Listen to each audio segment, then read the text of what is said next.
Vamos a calcular las derivadas parciales con respecto a x, y y z de este par de funciones.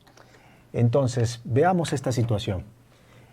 Necesito calcular la derivada con respecto a x, y acá está x, y y z son una constante. Entonces, prácticamente es como tener u a la n, porque dado que la potencia es una constante, debo utilizar la fórmula de u a la n, que es n por u a la n menos 1 por la derivada de u. Entonces, veamos. Derivo con respecto a x y dice pon n, que en este caso es z, luego u, que es x más y, elevado a la n menos 1, es decir, z menos 1. Y luego por la derivada de u, la derivada de esta x es 1, más la derivada de toda constante que suma o resta es 0. Entonces, simplemente esto nos quedaría z por x más y a la z menos 1. Y es así como ya tengo la derivada con respecto a x. Ahora voy a calcular la derivada con respecto a y. Vean que es la misma situación, porque si yo cambio aquí x y y, pues me da la misma expresión. Entonces me queda algo semejante.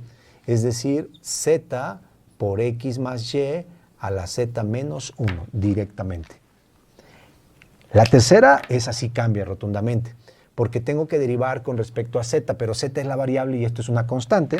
Entonces tengo que recurrir a la fórmula de a a la u, que es la derivada del argumento por a la u por logaritmo natural de a. Entonces, la derivada con respecto a z, tengo que ver que u se refiere al argumento que tengo acá y la derivada de esta z pues me da 1. Y luego repetir a, que es x más y, a la u, que es z, y luego logaritmo natural de a, que es x más y.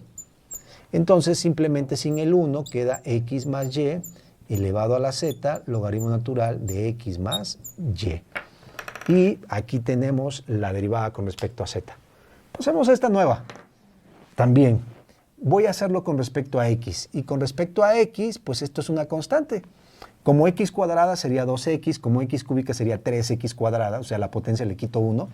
Entonces, al derivar esta expresión con respecto a x, bajo la potencia, que es y más z, y luego x elevado a la potencia menos 1. Y es así como ya tenemos la derivada con respecto a x. Ahora vamos a calcular la derivada con respecto a y. Pero y está arriba. Entonces tengo que utilizar la fórmula de a a la u. Al pie de la letra hay que checar quién es u, que es el argumento, y me pide que lo derive. Si derivo a y con respecto a y, pues me da 1. Pero si derivo a z es 0, porque es una constante que está sumando.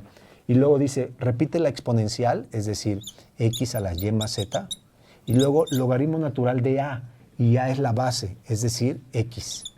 Así que esto queda x a la y más z, logaritmo natural de x. Y aquí tengo la derivada con respecto a x. Por último, la derivada de la función con respecto a z. Pues hay simetría entre y z, es decir, que me va a dar un resultado como lo que tenemos acá, cuidando las simetrías.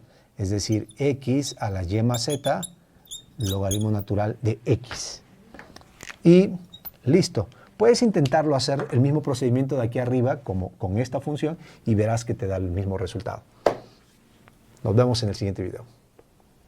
No olvides darle like a este video y compartirlo. Recuerda, compartir es crecer. Suscríbete para que no te pierdas de los nuevos contenidos que tengo para ti.